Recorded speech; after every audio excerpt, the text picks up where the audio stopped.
Hello! Welcome back to Quadratic. I know it's been such a long time since I've done a video. I've actually just started a PhD, so I've not had that much free time. And also, I live in England, so the weather is terrible all the time, and now it's winter. It's just raining like all the time, so I can barely get out and fly. But I've just got a new drone, it landed, and so I thought I'd review it. This is the Diatone 2018 GTR-90. And as you can tell, it's a tiny little micro quad. It's looking really good. And, you know, you probably know already that Diatone do make some seriously good quads. So I'm really excited to test this out. We're going to stick it on the bench, take a closer look, and then go ahead and give it a test flight and see how this thing performs. Let's check it out.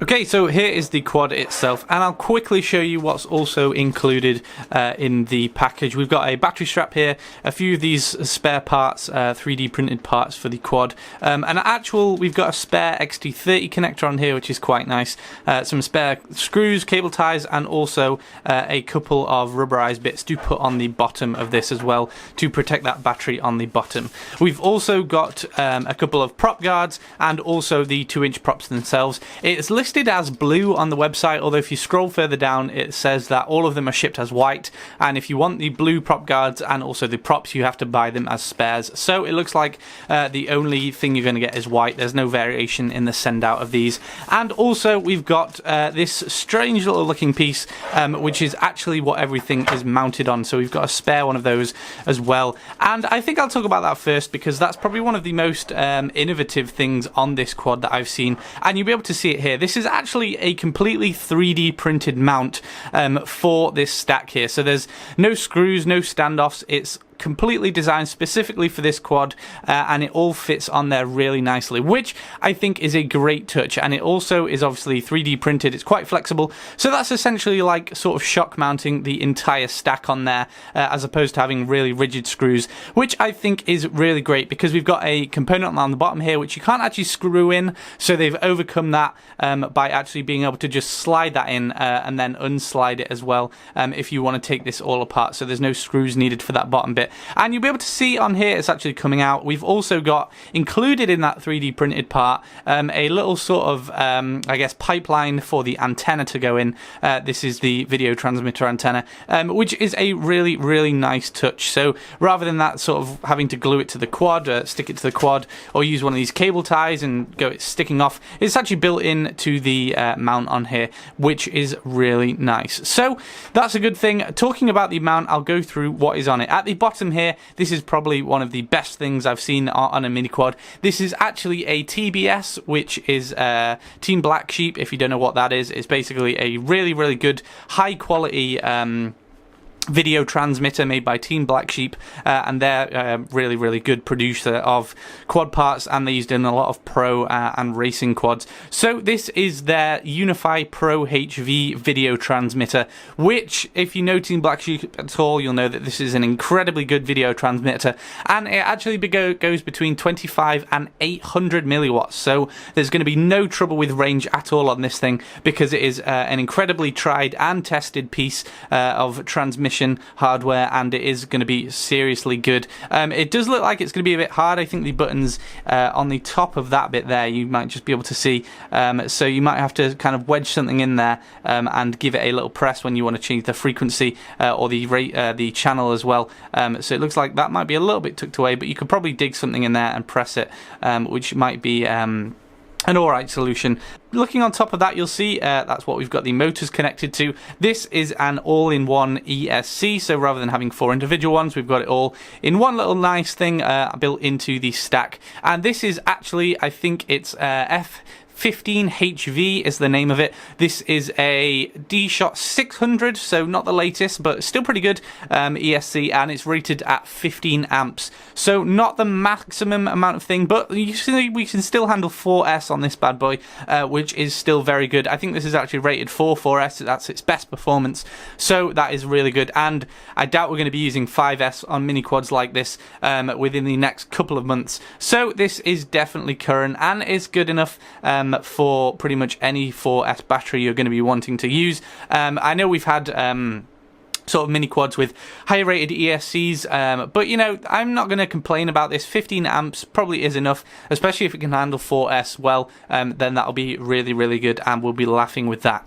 So looking on the top, you'll be able to see we've got a very nice looking, very clean flight controller, and this is actually the Fury F4. It's 6-axis, it's got on-screen display, and it's got a lot of nice other features built in there as well, and it does look really nice and clean. It kind of looks a little bit big on this quad, I guess, but this is still the standard 20mm build that most quads have. I guess it looks like it's sticking out the sides a little bit, probably because the frame is so thin on this. It's pretty much just carrying that stack with the motors is pretty much what it looks like. It's 32 kilohertz gyro, which essentially means it can process the signals a lot faster, so there should be a really good FC, and it's also got on-screen display built into that as well. So we're going to be getting sort of all our readouts onto our goggles, and you'll be able to see they've also shock mounted this for us, so that'll dampen the vibrations on this as well, which is a nice touch. And because this is obviously plug and play, we've got the little connector for our receiver as well. So I guess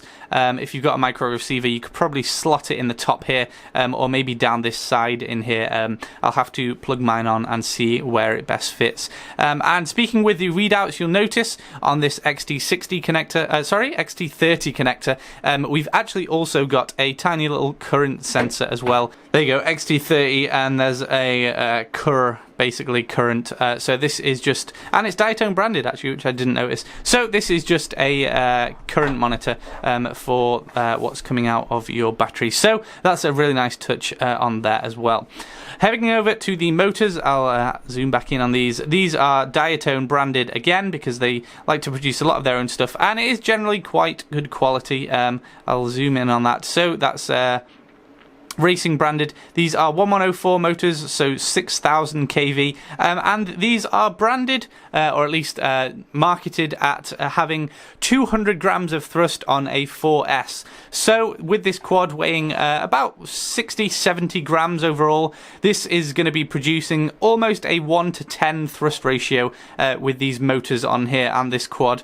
So that should be absolutely killer on 4S. So this should be looking like probably one of the most spec'd out quads for running a 4S of late 2017, although obviously is branded as 2018, so I guess this is sort of their first quarter of 2018 quad, releasing it just before Christmas. So I'm looking forward to how powerful and how much thrust we should get off these motors. Going over to the front, you'll be able to see that we've got a nice looking camera, which is also quite well shielded and built into the frame quite well, so that looks like it shouldn't be taking any damage because the lens is just behind the front of this, so if we hit something on the front, hopefully that shouldn't be giving the lens any scratches or anything. And so this is only a 600 TVL, however it is a Sony branded CCD camera, which basically means hopefully we should be getting a little bit better quality than just a standard 600 TVL camera. So this is sort of comparable to the Runcam Swift 2, it's just obviously not branded from Runcam, but hopefully we should be seeing pretty much the same quality that we get from the Runcam Swift 2. Overall, the frame is obviously carbon fiber, as you'll be able to tell. We've got a couple of aluminium supports, or I guess steadies, just to hold the frame in place at the front and the back there. And you see we've got this really nice curved sort of, I guess, V-shape frame top on there. Sorry, a top plate just sort of covering up the FC, so if we get any bashes on the top here, that's not going to hit anything on there. And it is ridiculously skinny, obviously reducing the weight. It feels very, very durable, like I don't feel this is going to snap unless you get something very high speed coming pretty much in the middle there. You can see it's flexing a little bit, obviously, but I don't really see that happening. So this is feeling like a seriously good quality build, and the colour scheme on it is really nice as well. We've got obviously the red motors, the red wires coming from those, which look really great, and a couple of these red steadies on the front and back as well. So this is looking like a really nice quad with some very good aesthetics and also some really, really good components on there as well. So hopefully this is going to absolutely fly. This is rated, or at least Diatone suggests that it has been tuned pretty much as well as you'll need it to be when you're flying for 3S. However, if you do want it on 4S, you're going to have to retune it a bit because the factory tuning isn't going to be amazing. So I'm going to be testing it initially with these 30C 350 mAh 3Ss. These are from the SPC Maker quad I got a couple of months ago, and you'll see obviously those are XT30 plugs as well, and it looks about the right size and weight really for this quad. I've also, unfortunately, this is the only 4S battery I have, which is XT30, and you can notice that's definitely a lot bigger. So I don't know, and it's 550 milliamps as well. I don't know if this is going to be able to fly with this on. It might be a little bit too heavy, and so this might not be optimal for this because it might just be too heavy, but I'll give it a try anyway. But for now I'm just going to be using the SPC Maker ones, and hopefully we'll get some good performance out of this, and I might be able to retest it when I finally get my shipment of smaller 4S XT30 plugs. So anyway, that's an overview of the quad. I'll whack in my receiver, set it all up, and then go ahead and test it and see how this thing flies. Okay, so here's the footage, and the first thing you'll be able to notice is that the on-screen display doesn't quite fit on the screen. I've had a few problems with my recording, but nevertheless, the colour is pretty good. It looks pretty clean. There's a little bit of interference there because I'm only using 25 milliwatts. I've not tested it on anything higher yet, but it's still getting a good 100-150 meter range just on 25 milliwatts. And here you'll be able to see the problem I had with my thing. Now I'm no longer getting colour, but I'm getting the on-screen display perfectly on screen. So not sure what's happening with that, but nevertheless the camera looks good.